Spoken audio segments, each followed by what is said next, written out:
I'm Alexis Mitchell, 28, and the day my father told me he wouldn't walk me down the aisle was the day something inside me shattered. After years of navigating Samantha's hatred, I never imagined my own father would choose her side for my wedding day. The look in his eyes when he delivered his decision haunts me, cold, distant, resolved. How do you plan the happiest day of your life knowing the man who raised you refuses to be part of it? Before I dive into the story that broke my heart, let me know where you're watching from and hit subscribe to follow my journey toward healing. Growing up as the middle child between my sisters was like existing in a constant state of negotiation. My older sister Samantha is now 32, my younger sister Chloe is 24, and I'm sandwiched between them at 28.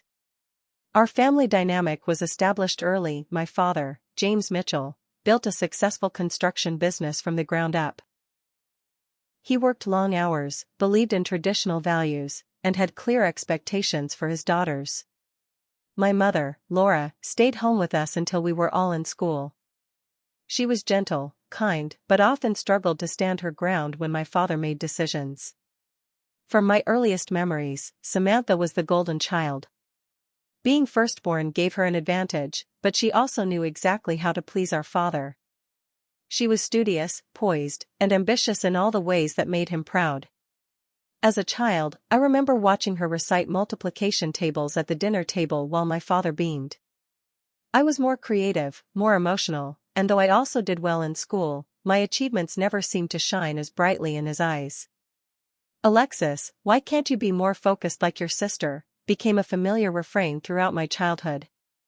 While I brought home A's and B's, Samantha brought home only A's. While I enjoyed art and writing, Samantha excelled at debate and mathematics.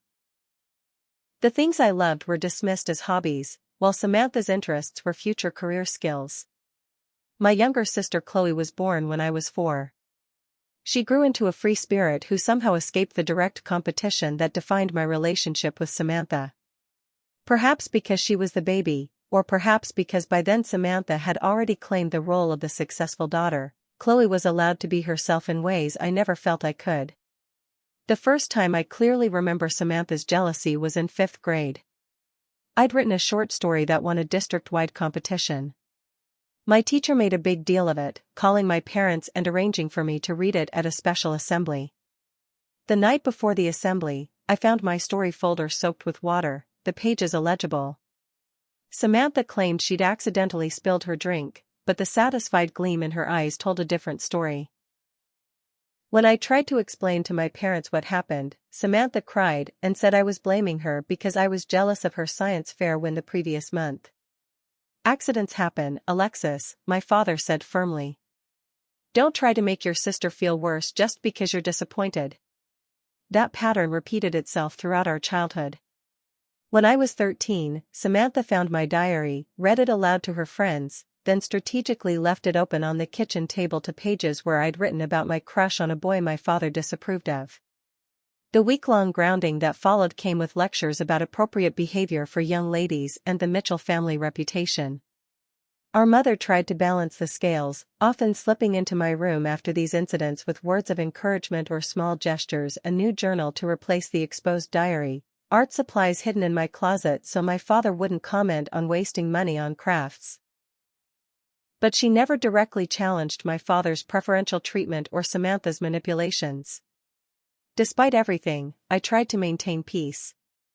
I congratulated Samantha on her achievements, defended Chloe when Samantha tried to boss her around, and worked hard to carve out my own identity.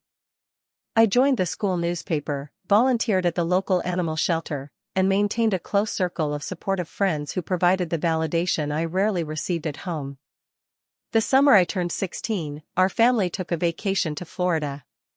One evening, my father announced he'd booked a deep-sea fishing charter for the following day. I immediately felt my stomach knot. I get terribly seasick, a fact well documented from a disastrous ferry ride 2 years earlier. "Dad, I don't think I can go," I said carefully. "Remember how sick I got last time?" Samantha immediately jumped in. "Oh, Alexis is just being dramatic again. She always wants special attention." "I'm not," I protested. "I literally threw up for hours last time." My father frowned. This is expensive, Alexis. It's a family activity. I can stay with her, my mother offered. No, my father said firmly. I paid for 5 spots. We're all going. The next day was as miserable as I'd predicted. Within 30 minutes on the water, I was violently ill. While I huddled miserably against the cabin, Samantha caught the biggest fish of the day. The photo from that trip, Samantha proudly holding her catch with our beaming father's arm around her shoulders while I'm barely visible in the background, pale and clutching a bucket, became one of his favorites. It sat framed on his desk for years.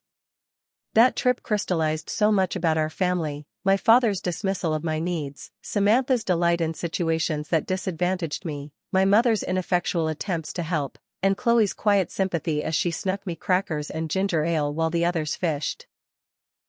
This was the foundation of our family dynamics, a foundation that would eventually crack completely when the time came for my wedding. College became my escape. I chose Northwestern University, a 12-hour drive from our home in Virginia. The distance was deliberate. I needed space to discover who I was outside of Samantha's shadow and my father's disapproval. Those 4 years were transformative. I majored in marketing, joined the university's entrepreneurship club, and found mentors who recognized my creative thinking as an asset rather than a liability. Meanwhile, Samantha stayed local, attending the University of Virginia and majoring in business administration. Her proximity allowed her to continue strengthening her bond with our father. She began interning at his company during her sophomore year and joined full-time after graduation, quickly advancing to operations manager. My decision to move to Chicago after graduation rather than return home widened the gap between my father and me.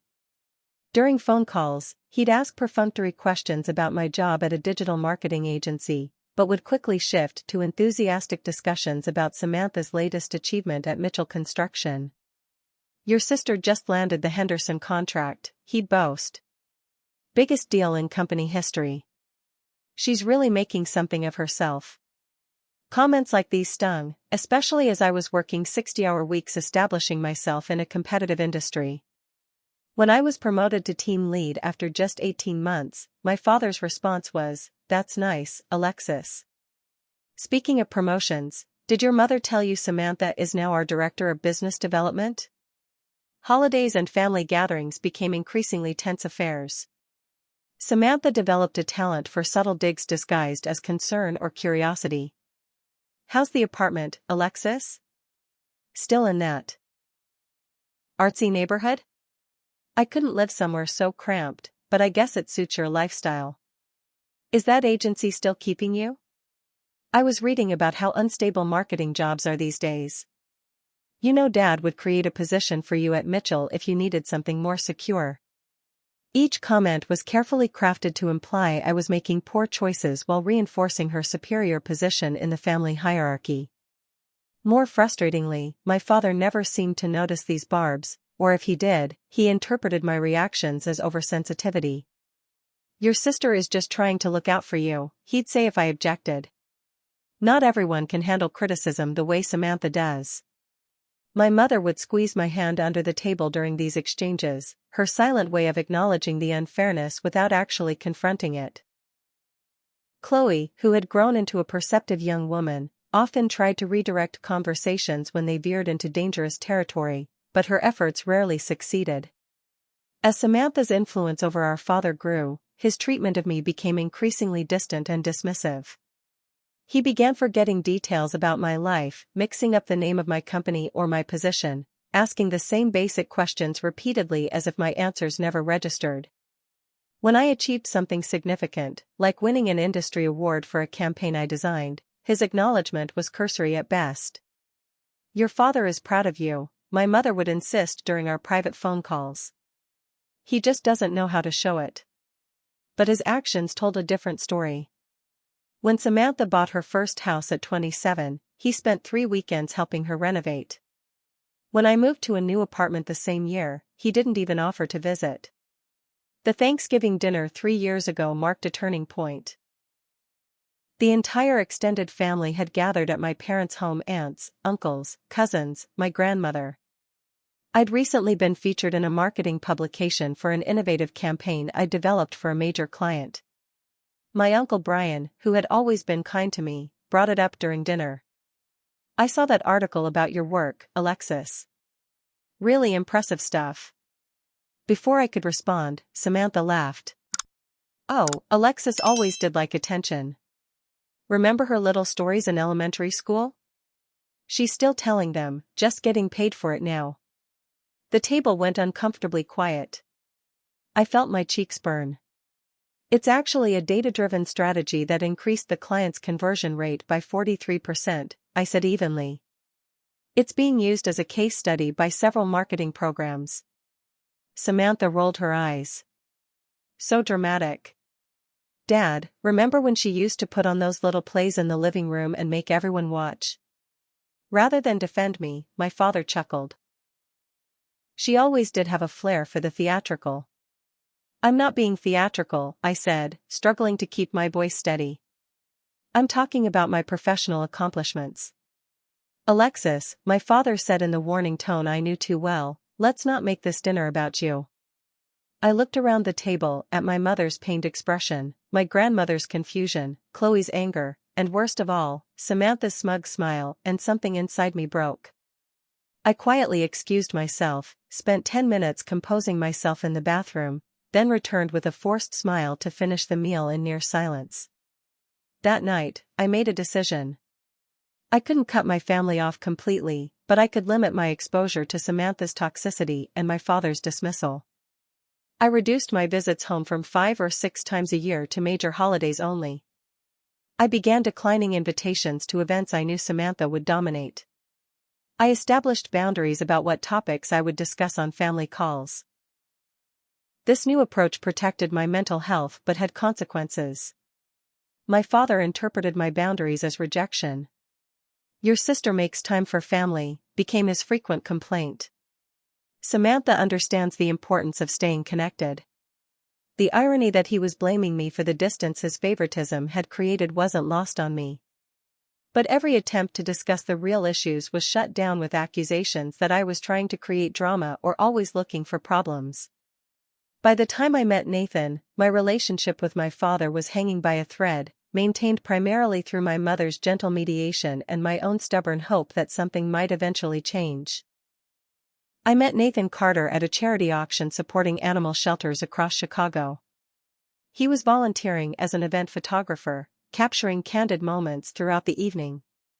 I was there representing my marketing agency, which had donated services to the organization. We literally bumped into each other near the silent auction tables, causing him to almost drop his camera. "I'm so sorry," I apologized, reaching out to steady both him and his equipment. "No harm done," he smiled, and something about the warmth in his brown eyes made me pause. "I'm Nathan." "Alexis," I replied, shaking his hand. That brief encounter led to a conversation at the bar, which led to exchanging numbers, which led to coffee the following week. Nathan was different from anyone I'd dated before. At 30, he was established in his career as a professional photographer, specializing in wildlife and nature photography. He was thoughtful, genuinely interested in hearing about my work, and refreshingly straightforward. "My mom always said I was born without the ability to play games," he joked during our third date. "What you see is what you get with me." What I saw was someone kind, passionate about his work, devoted to his close-knit family, and possessed of a quiet confidence I found incredibly attractive. Within 6 months, we were serious enough that meeting each other's families became inevitable. Nathan's family embraced me immediately. His parents, William and Diana Carter, welcomed me into their home with genuine warmth.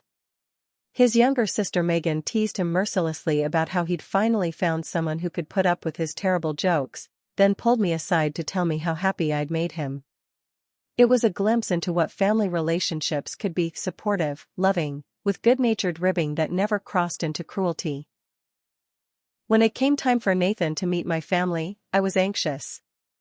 I warned him about the dynamics, trying to prepare him without sounding bitter. "My older sister and I have a complicated relationship," I explained carefully. "And my dad, well, he tends to take her side." Nathan squeezed my hand. I just want to meet the people who made you who you are. The good and the complicated parts.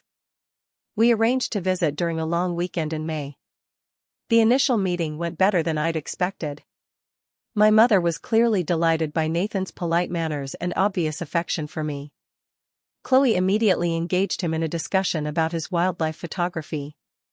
Even my father seemed moderately impressed by Nathan's successful career and self-sufficient nature. Samantha, however, assessed him with the cool calculation I recognized all too well. She asked pointed questions about his income, his family background, his future plans, all delivered with a smile that never reached her eyes.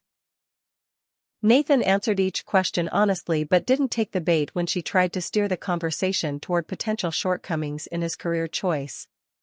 Photography is quite competitive, she remarked. Do you have a backup plan if it doesn't work out long term? I've been fortunate to build a sustainable business over the past decade, Nathan replied easily. But life's unpredictable. I'm always diversifying my skills and investments. Later that night, in the privacy of our hotel room, Nathan held me close. I understand now, he said quietly. The way she looks at you, like she's cataloging ways to take you down a notch. And your dad just lets it happen. Welcome to the Mitchell family dynamics, I sighed. You deserve better, he said simply. 3 months later, during a weekend trip to Michigan's Upper Peninsula, Nathan proposed at sunrise on a cliff overlooking Lake Superior. The ring had belonged to his grandmother. A vintage emerald surrounded by tiny diamonds. You bring color and light to my life, he said, his voice catching. Will you marry me, Alexis? Through happy tears, I said yes. The initial excitement of planning our wedding was overwhelming in the best possible way. We decided on a fall ceremony the following year at a restored historic barn outside Chicago. I created spreadsheets and Pinterest boards, started researching photographers, though Nathan insisted his colleagues would handle that as their gift to us, and dreamed about the details. My first call was to my mother, who responded with genuine enthusiasm.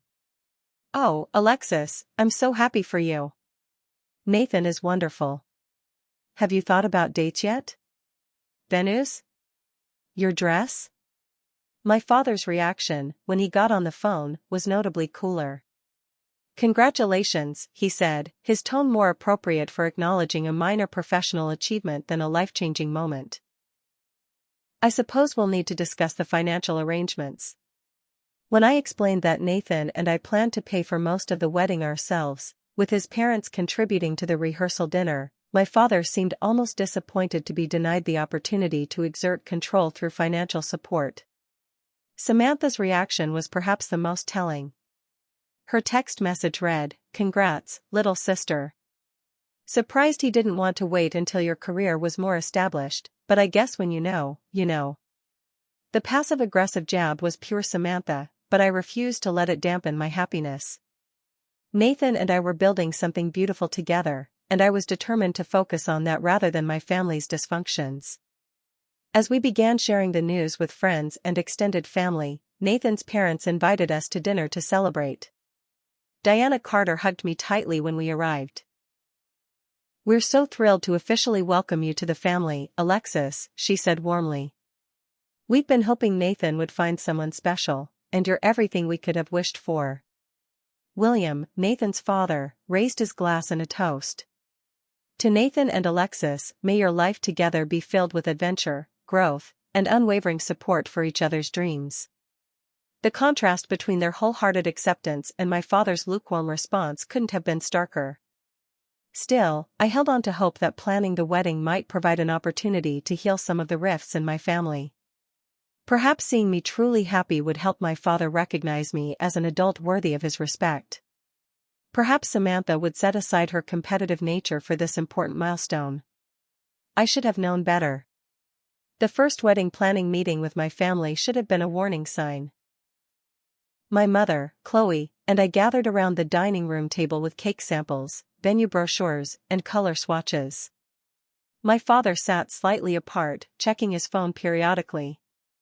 Samantha arrived 45 minutes late. Sorry, she announced, not sounding sorry at all. Emergency at work.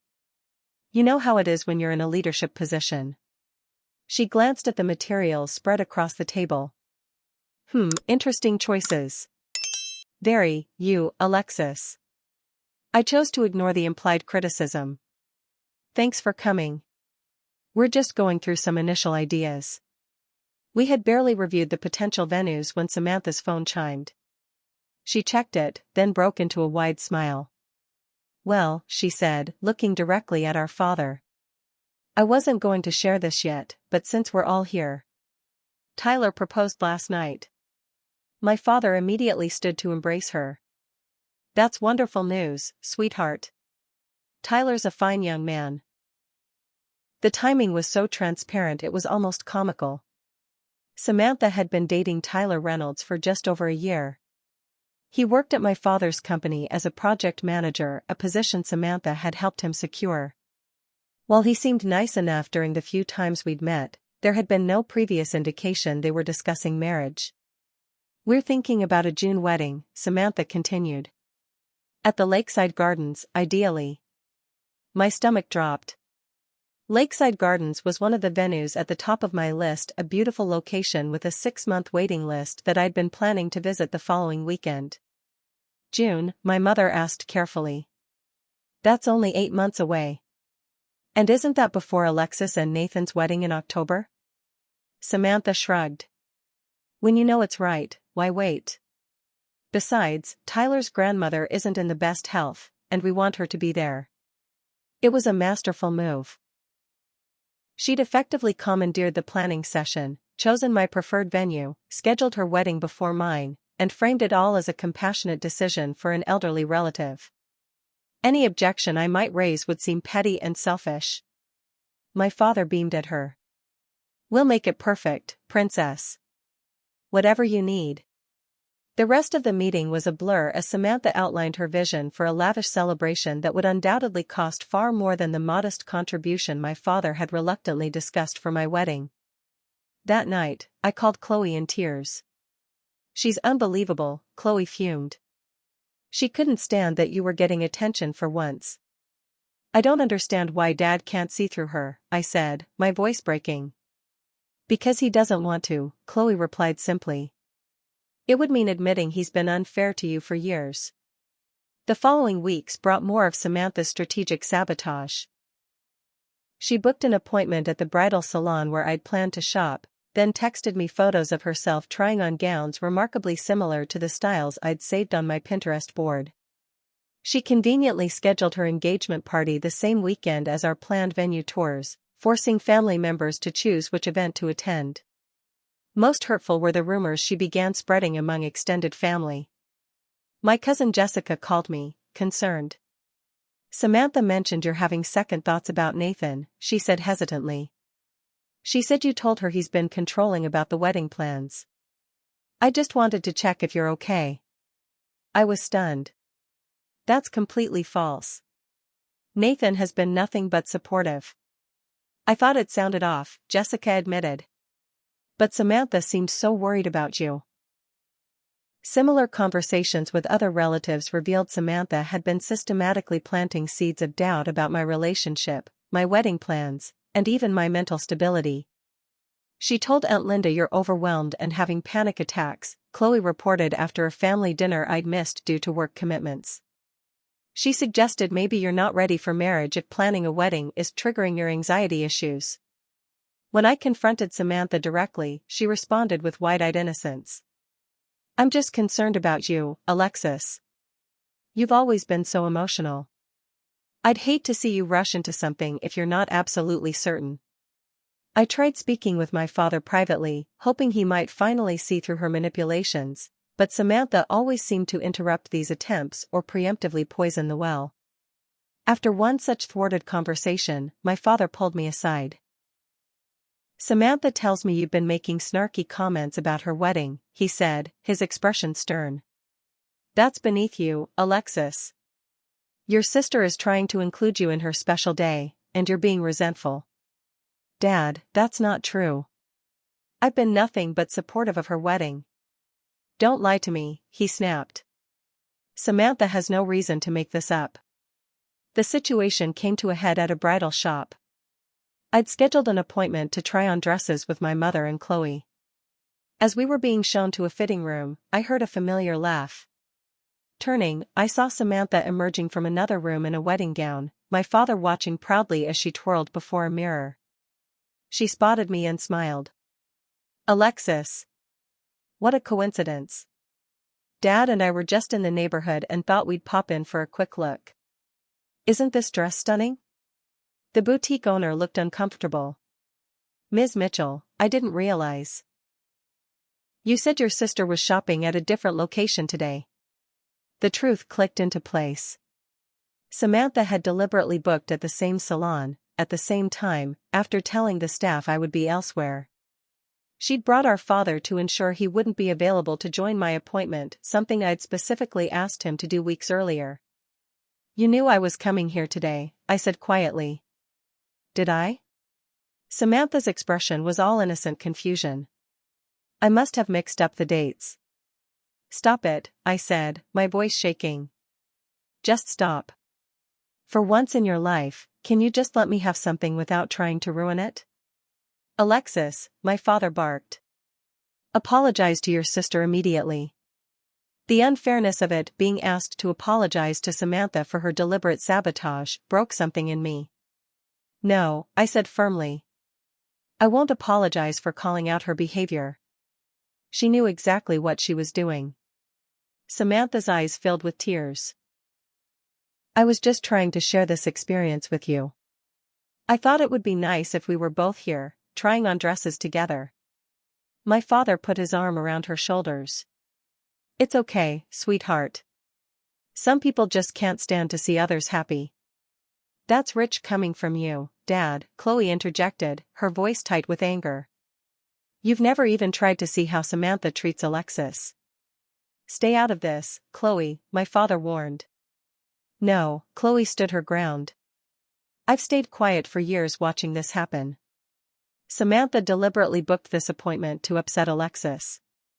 She's been undermining her wedding plans from day one, and you've been helping her do it." My father's face darkened. "I think we're done here. Samantha, let's go." As they left, Samantha casting one last victorious glance over her shoulder, I collapsed onto a nearby chair.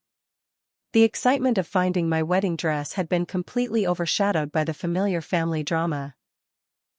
"I'm so sorry, honey," my mother said, squeezing my hand. "Maybe we should try again another day?" But the damage was done. The incident at the bridal shop set the tone for the following weeks.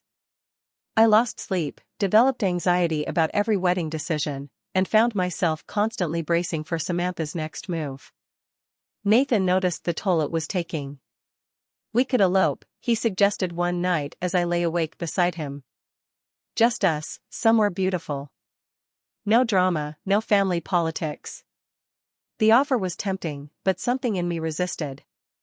If we do that, she wins. Again. She'll have driven me away from having the wedding we want. Nathan pulled me closer.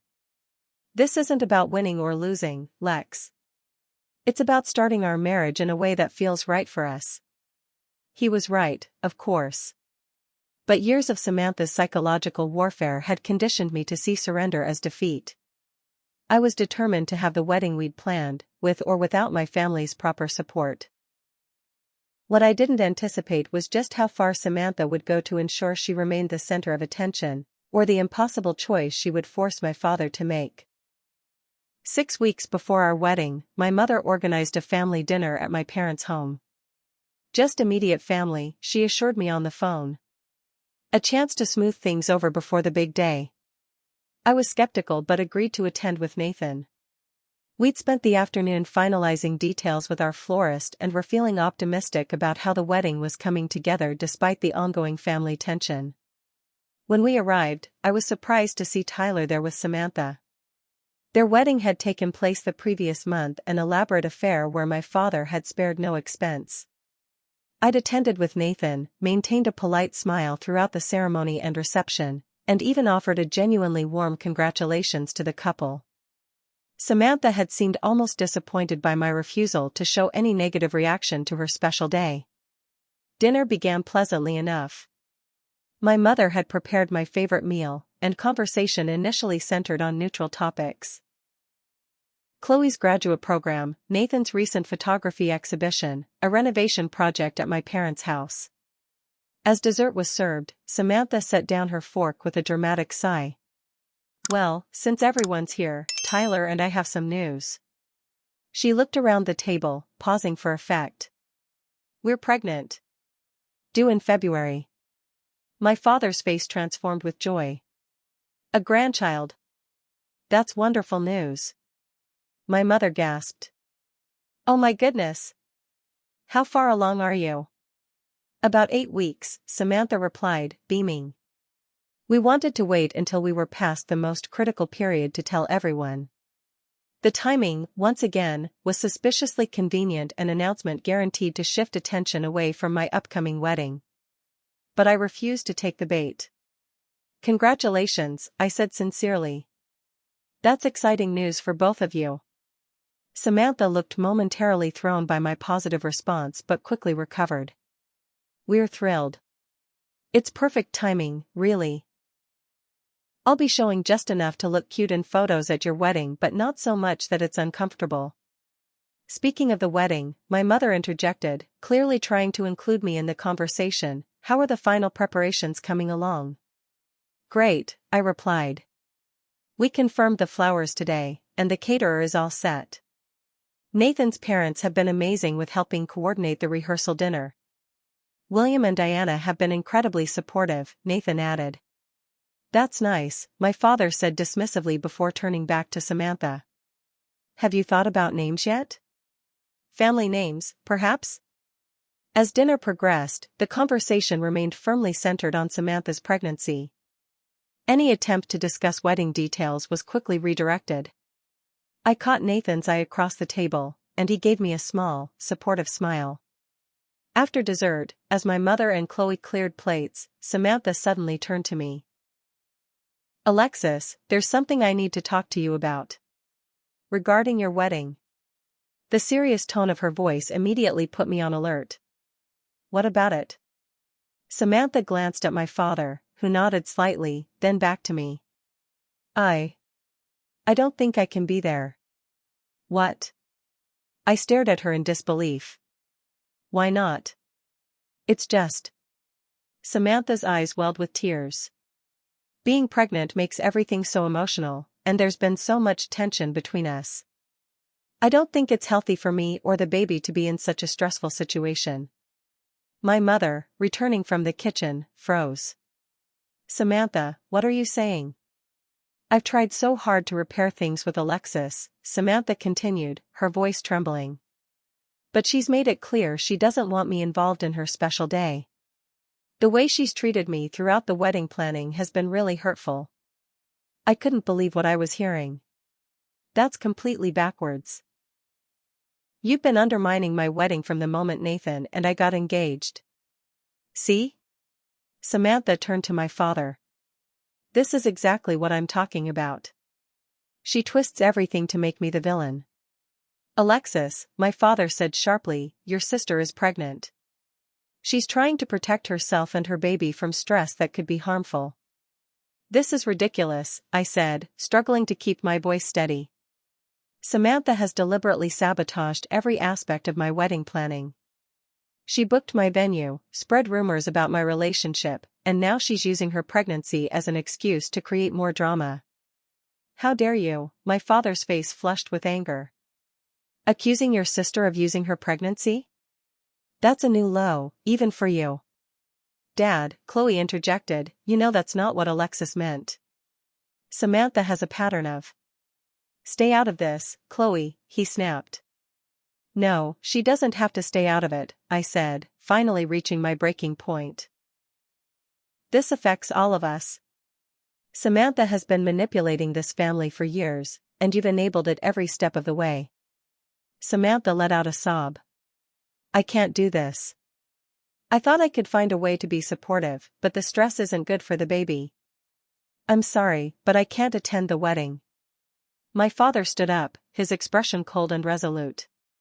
If Samantha doesn't feel comfortable attending your wedding, then I won't be there either. The room fell silent. My mother gasped. Chloe dropped the serving spoon she was holding. Nathan reached for my hand under the table. What did you just say? I asked, my voice barely audible. You heard me, my father replied. If Samantha doesn't attend, I won't walk you down the aisle. I won't choose between my daughters, but I won't participate in an event that excludes one of them. She's excluding herself. I protested. This is my wedding day, Dad. Are you seriously telling me you won't walk me down the aisle because Samantha has decided to create drama? Don't put this on your sister, he said firmly. She's making a difficult choice for her health and her baby's well-being. If you can't respect that, it says more about you than her. I looked at my mother, silently pleading for support. She twisted her napkin in her hands, tears streaming down her face, but said nothing. This is unbelievable, Chloe said, her voice shaking with anger. Dad, you're literally choosing between your daughters right now, and you're choosing Samantha. Again. That's enough, Chloe, my father warned. This isn't your concern. The hell it isn't, Chloe shot back. You've always favored Samantha, but this is a new low. Refusing to walk Alexis down the aisle? Do you have any idea how much you're hurting her? I couldn't bear to hear more. I stood up, my legs unsteady. Nathan, I think we should go. Nathan nodded, rising to stand beside me.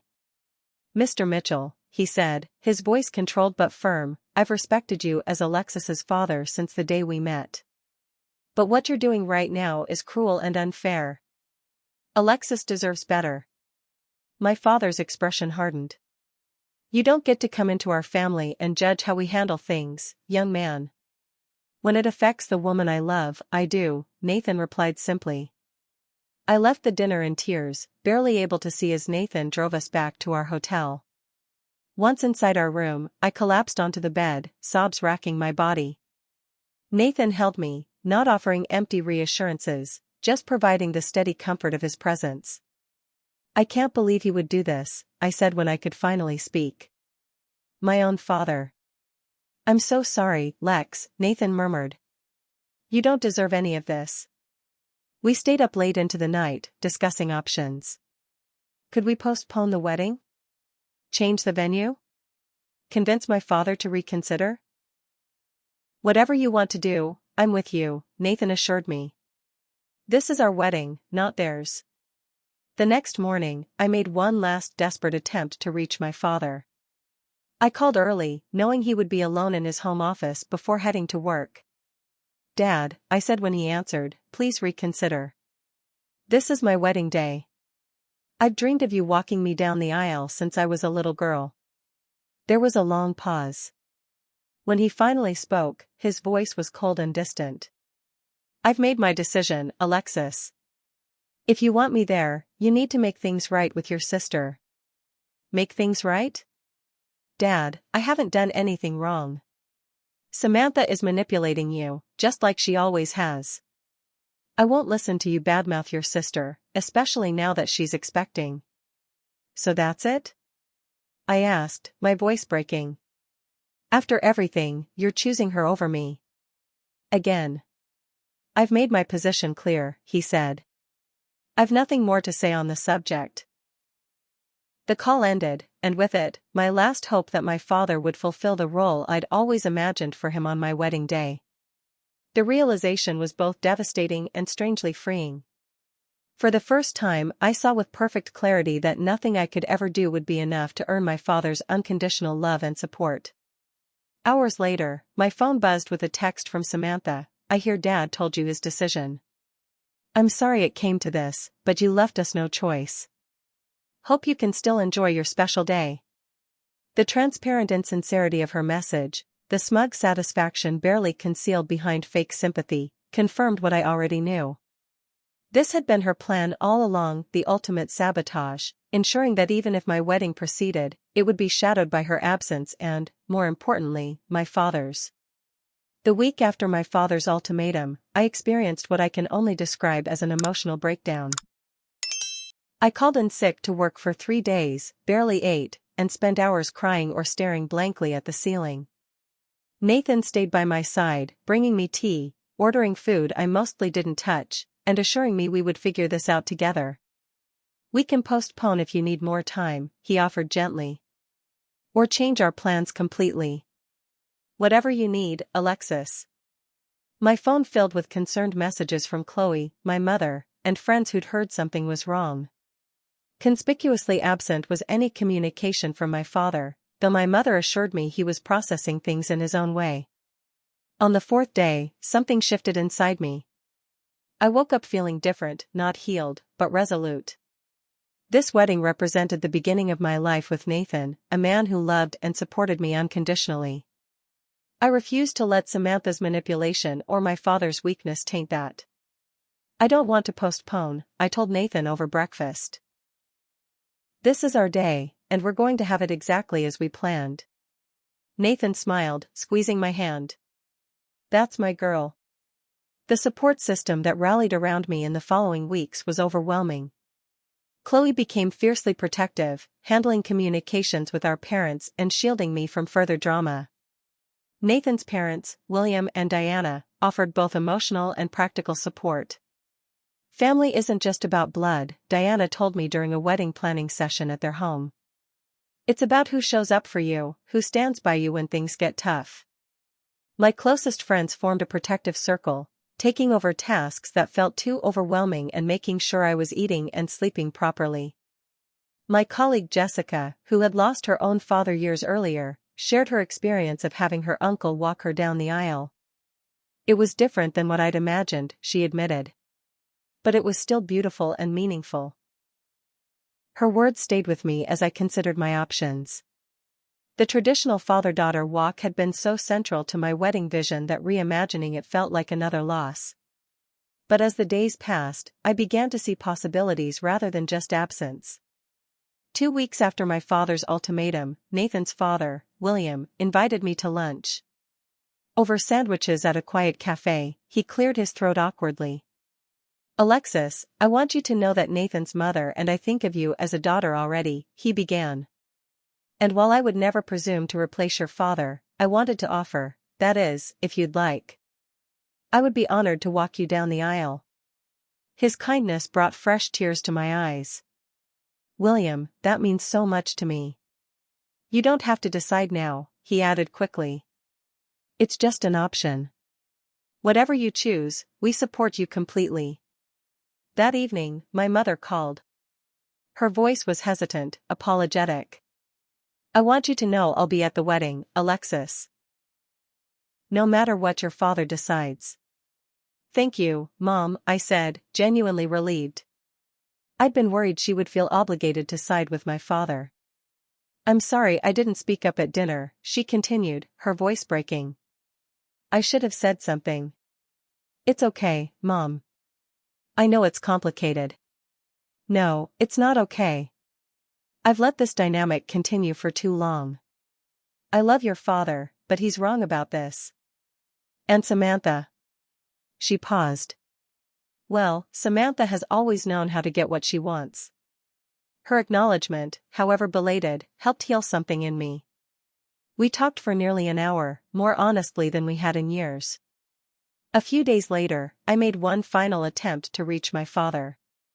Instead of calling, I wrote him a letter, pouring out years of hurt, confusion, and longing for his approval. I explained how his favoritism had affected me, how Samantha had systematically undermined me, and how deeply his refusal to walk me down the aisle had wounded me. "Despite everything," I wrote in conclusion, "I love you, Dad. I want you at my wedding. But I'm getting married with or without you there, and I'm going to be happy either way. The choice is yours." I mailed the letter rather than delivering it in person, wanting to give him space to process my words without Samantha's interference. 3 days later, it arrived back in my mailbox, unopened, with return to sender written in my father's distinctive handwriting. That same afternoon, I received a text from Samantha, "Got your little letter to Dad." Low move trying to guilt-trip him. For someone who claims to want peace, you sure know how to stir things up. The realization that she had intercepted my mail or that my father had shown her the unopened letter was the final straw. Any lingering hope that my father might reconsider dissolved completely. A week before the wedding, something unexpected happened. During a final meeting with our wedding coordinator, I had a moment of clarity. "I want Chloe to walk me down the aisle," I announced. Nathan looked surprised but pleased. "That's perfect." When I called Chloe to ask, she burst into tears. "Are you serious?" "Lex, I would be so honored." "You've always been in my corner," I told her. "Even when it was hard. There's no one I'd rather have beside me." With that decision made, a weight lifted. The wedding preparations continued, now with a renewed sense of purpose. We had our final tastings, confirmed details with vendors, and welcomed Nathan's family as they arrived from out of town. The night before our wedding, we held the rehearsal dinner at a restaurant overlooking Lake Michigan. Nathan's parents had arranged everything beautifully. Surrounded by friends and the family members who had chosen to support us, I felt a surprising sense of peace. As dinner wound down, there was a quiet commotion near the entrance. I looked up to see my mother standing there, looking uncertain. She hadn't been expected at the rehearsal dinner, having texted earlier that she wasn't feeling well. I crossed the room to greet her. "Mom, are you okay?" She took my hands in hers, tears in her eyes. I couldn't stay away. "Not tonight." She took a deep breath. "Alexis, I need to tell you something. I've spent years trying to keep the peace, to be the mediator between you and your father and Samantha. But in doing so, I failed you. I let you believe you weren't enough, when the truth is, you've always been extraordinary." Her words, so unexpected and so needed, broke through the last of my defenses. We held each other, both crying, years of unspoken understanding flowing between us.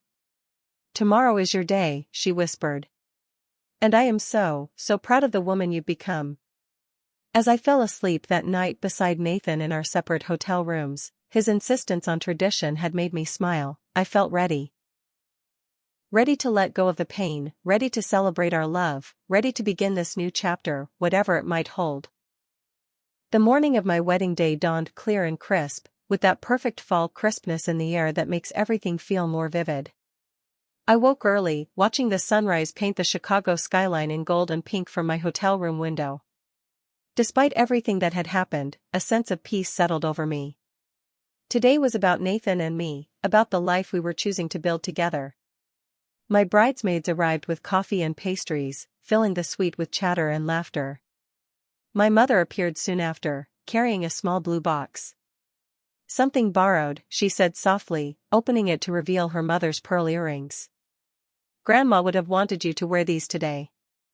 As my hair and makeup artists worked their magic, I allowed myself to be fully present in each moment, the familiar banter with my oldest friends, Chloe's nervous excitement about her role, my mother's quiet pride as she helped me into my dress. The ivory lace gown with its subtle beading caught the light, creating tiny rainbows across the room. "You're stunning," Chloe whispered, tears welling in her eyes. Before we left for the venue, Chloe asked everyone for a moment alone with me. When the room had cleared, she took both my hands in hers. "I know today isn't exactly what you imagined," she began, her voice thick with emotion. "But I want you to know how honored I am to walk beside you. You've always been my hero, Alexis. When I was little, I used to watch how you handled Samantha's jealousy and Dad's favoritism with such grace. You taught me what real strength looks like." I blinked back tears, careful not to ruin my makeup. "Chloe, that means everything to me. I've got something for you," she continued, reaching into her purse. She pulled out a small, worn photograph. It showed me at about 7 years old, holding baby Chloe in my arms, my face alight with protective love. "To remind you that family is what we make it. And we're going to be okay."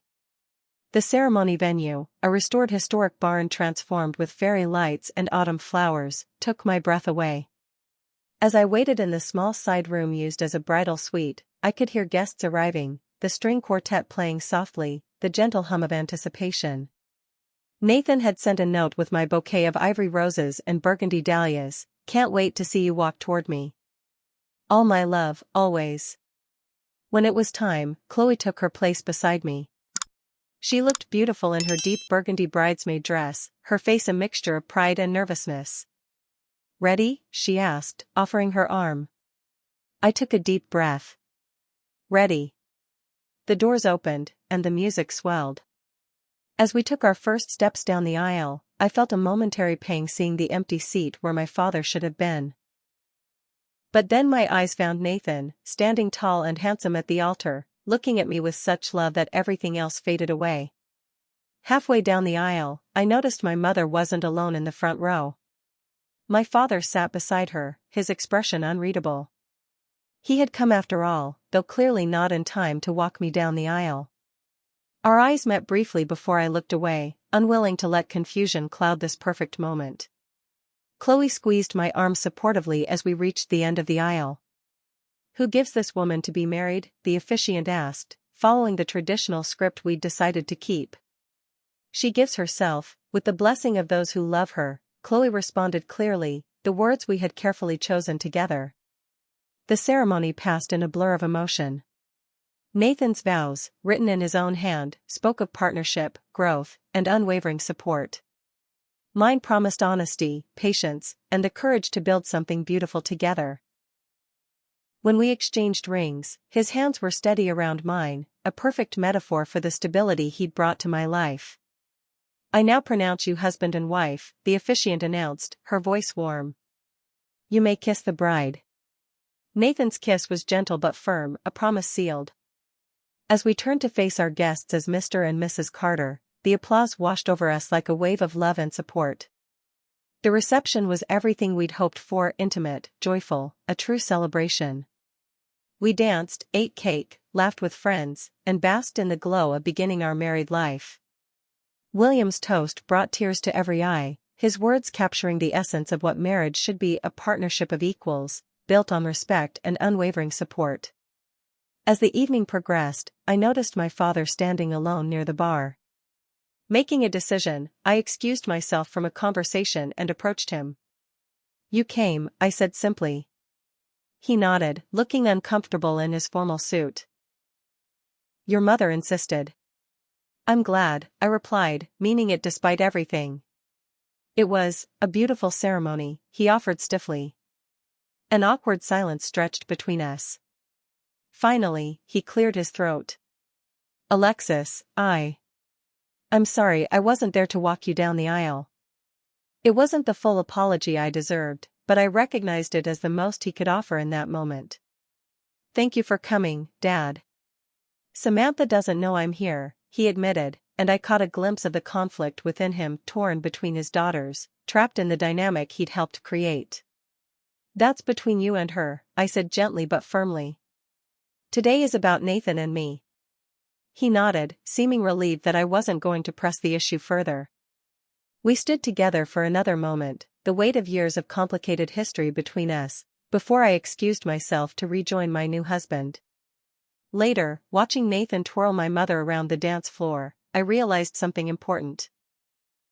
While my father's absence from my processional had hurt deeply, it hadn't ruined our wedding. Nothing could, because the day wasn't actually about who walked me down the aisle.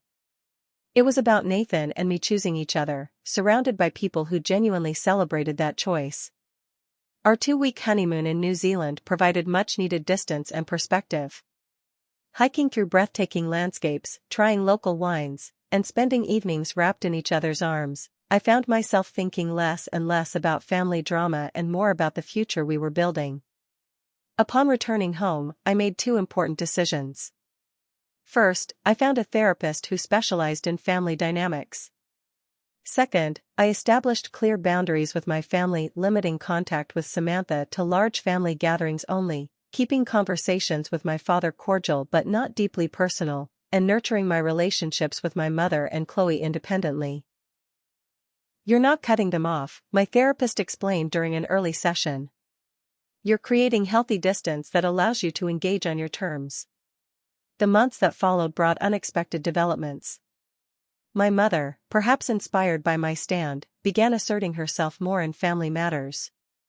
My father, faced with the real possibility of losing his relationship with me entirely, made halting attempts to connect without Samantha's involvement, awkward coffee meetings that gradually became more comfortable. Samantha gave birth to a healthy baby boy in February. While I sent a gift and a sincere congratulations card, I declined her invitation for a one-on-one visit that felt more like a photo opportunity than a genuine desire to repair our relationship. By our first anniversary, Nathan and I had settled into a rhythm of married life that felt both secure and exciting. We celebrated with a weekend getaway to Michigan wine country, toasting to what we'd built together. "Do you regret anything about the wedding?" Nathan asked as we watched the sunset from our cabin porch. I considered the question carefully. "No," I answered truthfully. "It wasn't what I'd always imagined, but it was perfect in its own way. It was honest. It was us." Looking back now, I realize my father's refusal to walk me down the aisle, painful as it was, forced me to confront the family dynamics I'd been navigating my entire life. It pushed me to stop seeking approval I was never going to receive and start building a life based on genuine love and mutual respect. I still have complicated feelings about my father and Samantha. Some days, I feel anger bubbling up when I think about all the ways they hurt me. Other days, I feel compassion for the limitations of their perspectives, trapped in patterns they don't fully understand. What I've learned is that family isn't just about blood or obligation.